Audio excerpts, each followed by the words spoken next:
आज हम बात करेंगे दो चीज़ों के बारे में। पहली चीज़ है फाइब्रो एडिनोमा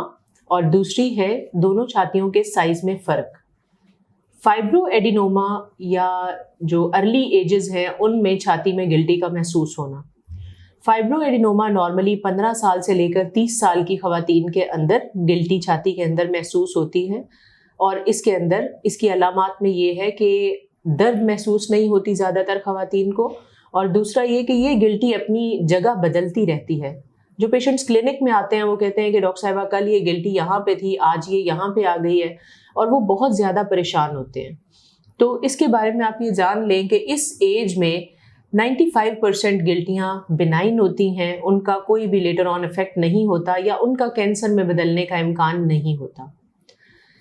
फाइब्रो एडिनोमा को डायग्नोज कैसे किया जा सकता है, पहले भी डिस्कशन हुई थी कि डॉक्टर के पास जाएं, वो आपसे हिस्ट्री लेंगे, आपकी फैमिली में किसी भी किस्म के छाती के कैंसर के बारे में पूछेंगे, इसमें किसी किस्म का दर्द है, तकलीफ है, इसके बारे में आपसे डॉक्टर पूछेगा और उसके बाद एग्जामिनेशन किया जाएगा, यानी छाती का मुआयना होगा कि गिल्टी वाकई में मौजूद है या नहीं है। इसके बाद डॉक्टर आपको अल्ट्रासाउंड एडवाइस कर सकते हैं और कुछ सूरत हाल में आपको ट्रू कट बायोप्सी या सुई का टेस्ट भी एडवाइस किया जा सकता है। सुई का टेस्ट जिस वक्त आप जहाँ पे डॉक्टर के पास मौजूद होते हैं तो जो ब्रेस्ट कैंसर सर्जन्स होते हैं वो उसी वक्त फौरी तौर पे करके आपको वो टेस्ट दे देते हैं ताकि वो आप उसको लेबोरेटरी में दे सकें।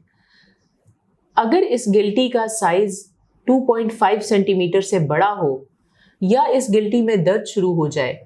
या इसका साइज रैपिडली बढ़ रहा हो या आपकी फैमिली में किसी और खातून को छाती का कैंसर पहले हुआ हो, आपकी वालिदा को, खुदा न खास्ता बहनों को, खाला को या फैमिली में किसी और करीबी रिश्तेदार को छाती का कैंसर हो, तो फिर इस गिल्टी को ऑपरेशन करके निकाला जाता है और ब्रेस्ट कैंसर सर्जन्स ऐसा चीरा देते हैं जो कि छाती की शेप को ख़राब नहीं करता। सो आई होप सो कि फाइब्रो एडिनोमा के बारे में बहुत सी चीज़ें आपके जहन में क्लियर हो गई होंगी। दूसरी चीज़ जो आज हमने डिस्कस करनी थी वो दोनों छातियों के साइज़ का डिफरेंट होना है, क्योंकि ये क्वेश्चन भी बहुत से पेशेंट्स क्लिनिक में करते हैं कि दोनों छातियों का साइज़ डिफरेंट है, तो क्या ये ख़तरनाक बात है? अब हम इसके बारे में बात करते हैं। नॉर्मली 90 to 95% खवातीन में दोनों छातियों के साइज़ में थोड़ा बहुत डिफरेंस होता है, तो ये बहुत ज़्यादा सिग्निफिकेंट नहीं है। दोनों छातियों के साइज़ का डिफरेंट होना सिग्निफिकेंट या इम्पॉर्टेंट उस वक्त होता है, सबसे पहले तो ये कि अगर आपकी उम्र 40 ईयर्स से ज़्यादा या 40 साल से ज़्यादा है और छाती का साइज़ एक तरफ बहुत ज़्यादा बढ़ रहा है और दूसरी तरफ ग्रोथ नहीं हो रही, और दोनों का जो साइज़ डिफरेंस है वो 30% से ज़्यादा हो गया है,